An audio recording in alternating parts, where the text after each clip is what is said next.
Fifth type of relation, asymmetric.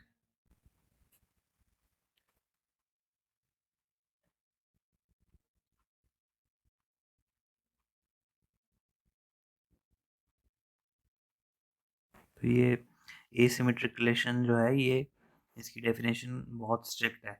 ये कहता है कि अगर x कॉमा वाई की फॉर्म में कोई एलिमेंट है तो y कॉमा एक्स की फॉर्म में कोई एलिमेंट होना ही नहीं चाहिए।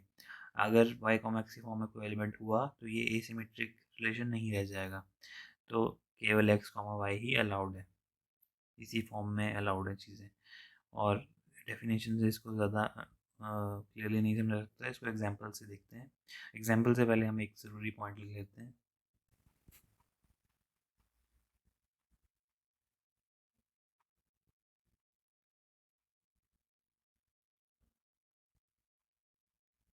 तो इस पॉइंट का ये मतलब है कि जो हमने प्रीवियस रिलेशन देखा था एंटी सिमेट्रिक, उसमें डायगोनल एलिमेंट अलाउड थे, यानी कि एक्स कॉमा एक्स की फॉर्म के एलिमेंट अलाउड थे। लेकिन जो ये एसिमेट्रिक है उसमें डायगोनल एलिमेंट भी अलाउड नहीं है। तो इस पॉइंट का ये मतलब है। ठीक है, तो एग्जाम्पल से समझते हैं इसको। तो ये सेट है मेरे पास, इस पे फर्स्ट रिलेशन है 1,2। तो देखिए क्या ये एसिमेट्रिक होगा? जी हाँ, बिल्कुल होगा, क्योंकि 1,2 है और 2,1 नहीं है। और 2,1 नहीं है, इस वजह से ये एसिमेट्रिक है। तो क्या ये एंटी सिमेट्रिक है? देखिए 1,2 है और 2,1 नहीं है इसमें, तो ये एंटी सिमेट्रिक भी है।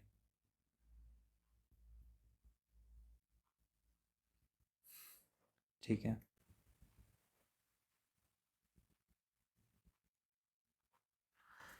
तो क्या ये एसिमेट्रिक है? तो देखिए एसिमेट्रिक में जो क्या कहते हैं डायगोनल एलिमेंट है वो अलाउड नहीं है। तो यहाँ पे 2,2 एक डायगोनल एलिमेंट आ गया, तो इस वजह से एसिमेट्रिसिटी खत्म हो गई इसकी। तो एसिमेट्रिक तो ये नहीं है। तो क्या ये एंटी सिमेट्रिक है?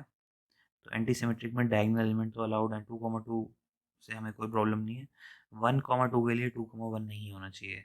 तो देखिए 2,1 तो नहीं है यहाँ पे, तो ये एंटी सिमेट्रिक है। ये एक नल सेट है हमारे पास। तो क्या ये एसिमेट्रिक है? तो देखिए एसिमेट्रिक की फेलिंग कंडीशन क्या है? फेलिंग कंडीशन ये है कि अगर एक्स वाई है तो वाई एक्स नहीं होना चाहिए, यही है ना फेलिंग कंडीशन। और कोई भी डायगोनल एलिमेंट नहीं होना चाहिए। तो ना यहाँ डायगोनल एलिमेंट है, ना यहाँ एक्स कॉमा वाई है, तो वाई कॉमा एक्स की तो बात ही खत्म होगी। तो फेलिंग कंडीशन तो नहीं लग सकती इसमें। जब फेलिंग कंडीशन नहीं लग सकती तो ये क्लियरली एसिमेट्रिक है। ठीक है, तो क्या ये एंटी सिमेट्रिक है? देखिए एंटी सिमेट्रिक के लिए अभी फेलिंग कंडीशन क्या थी? फेल कब होता है एंटी सिमेट्रिक? जब एक्स वाई हो तो वाई एक्स के लिए चेक करना होता है। तो जब यहाँ एक्स वाई है ही नहीं, तो वाई एक्स के लिए चेक करना ही नहीं पड़ा, तो फेलिंग कंडीशन यहाँ पे नहीं लगी। तो एंटी सिमेट्रिक भी ये है। तो क्या ये सिमेट्रिक है? तो सिमेट्रिसिटी कैसे चेक करते हैं? एक्स कॉमा वाई के लिए वाई कॉमा एक्स होना चाहिए। तो जब अगर एक्स कॉमा वाई के लिए वाई कॉमा एक्स नहीं है तो सिमेट्रिसिटी फेल हो जाती है। तो जब यहाँ एक्स कॉमा वाई ही नहीं है तो फेलिंग कंडीशन चेक ही नहीं कर सकते आप। तो क्लियरली ये सिमेट्रिक है। ठीक है,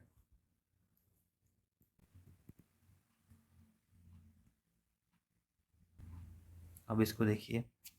देखिए क्या ये एंटी सिमेट्रिक है?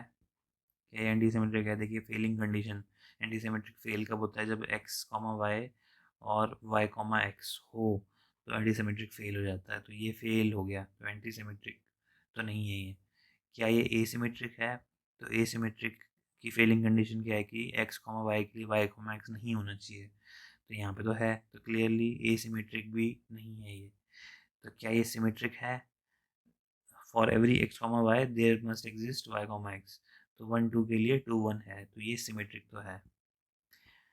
ठीक है, आई होप आपको सिमेट्रिक, एंटी सिमेट्रिक और एसिमेट्रिक थ्रू एग्जांपल्स आपको समझ में आया होगा। तो इसकी भी कुछ ऑब्जर्वेशन हम लिख लेते हैं।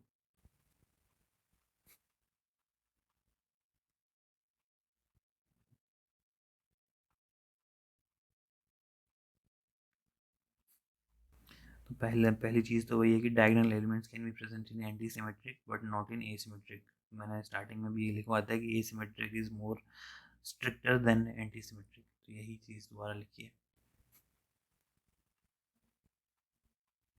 तो देखिए जो R3 है यहाँ पे रिलेशन, वो एक एसिमेट्रिक रिलेशन है। क्यों है? क्योंकि एसिमेट्रिसिटी फेल कब होती है? x, y के लिए y, x नहीं होना चाहिए। तो जब यहाँ पे x, y ही नहीं है तो फेलिंग कंडीशन लगेगी नहीं, तो इसलिए ये एसिमेट्रिक है। तो स्मॉलेस्ट रिलेशन है ये एसिमेट्रिक। तो स्मॉलेस्ट रिलेशन एसिमेट्रिक में कितने एलिमेंट्स हैं? 0 एलिमेंट्स। ठीक है, तो अब लार्जेस्ट एसिमेट्रिक देखते हैं।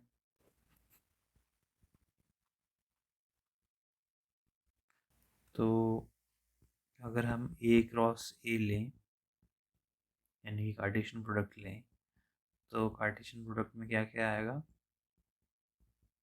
पहले तो डायगोनल एलिमेंट आएंगे। तो डायगोनल एलिमेंट तो हम इंक्लूड कर ही नहीं सकते, ठीक है, can not be included, can not include. Asymmetric में हम डायगोनल एलिमेंट इंक्लूड नहीं कर सकते। ठीक है, अब जो रिमेनिंग चीज़ें हैं वो देखते हैं। 1,1,2, 2,1, 3,1, 1,3, 2,3 और 3,2। ठीक है, तो अब इन रिमेनिंग पेयर्स में से हमें केवल एक एक ऑर्डर पेयर लेना है। तो मान लीजिए मैंने ये ले लिया, ये ले लिया और ये ले लिया। तो जो मेरे पास लार्जेस्ट एसिमेट्रिक रिलेशन बनेगा, R5 के नाम से अगर मैं उसको लिखूं, तो उसमें ये तो डायगोनल एलिमेंट तो नहीं होंगे, तो बाकी तीन में से एक एक होगा।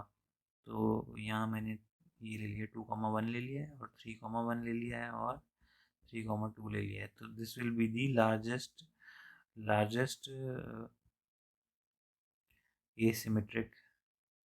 asymmetric रिलेशन ऑन सेट ए। ठीक है, तो इसमें केवल 3 ही एलिमेंट पॉसिबल है। ठीक है, तो आपने एक चीज़ समझी होगी कि इन सब चीज़ों के लिए हम ये नहीं देखते कि डेफिनेशन के अकॉर्डिंग क्या हो रहा है, हम ये देखते हैं कि ये फेल कब हो रहा है, मतलब कब ये एसिमेट्रिक फेल हो रही है, कब ये एंटी सिमेट्रिसिटी फेल हो रही है, कब रिफ्लेक्सिविटी फेल हो रही है, कब इररिफ्लेक्सिविटी फेल हो रही है। तो failing condition is more important than the मतलब वेरीफाइंग कंडीशन। ठीक है, तो फेलिंग कंडीशन हम पहले चेक करते हैं। और ये अगला जो रिलेशन है ट्रांजिटिव रिलेशन, उसमें भी फेलिंग कंडीशन की का महत्व कुछ ज़्यादा है।